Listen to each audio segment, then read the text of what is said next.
मेरठ हत्याकांड मामले में एक ऐसा खुलासा हुआ जिसने हर आदमी को हैरत में डाल दिया।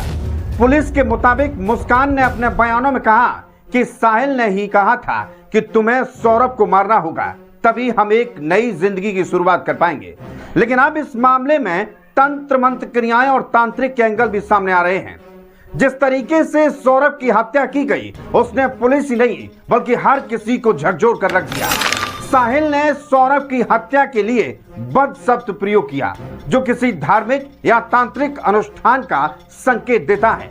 सौरभ के सिर के साथ दोनों हाथों की हथेलियों को काटना, फिर दिल पर चाकू रखकर मुस्कान से वार करवाना, यह सब कुछ किसी अंधविश्वास या तांत्रिक क्रिया की ओर इशारा कर रहा है।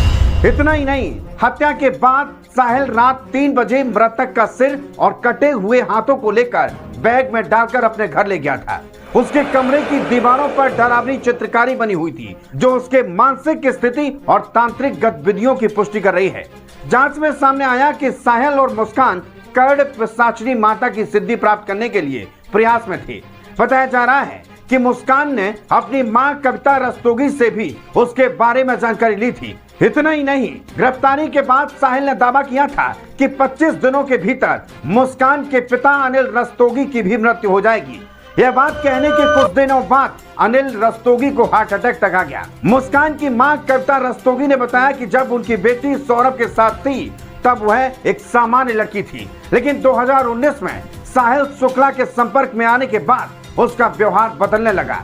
वह ओशो को फॉलो करने लगी और धीरे धीरे तांत्रिक क्रियाओं की ओर आकर्षित हो गई। मतलब ये कि अगर एक नजरिए से देखा जाए तो सौरभ की हत्या कर्ण पिशाचिनी माता को खुश करने के लिए बलि दी गई। इतना ही नहीं, मुस्कान रस्तोगी को इस हत्या के लिए पूरी तरीके से नशे का आदी बनाया गया था।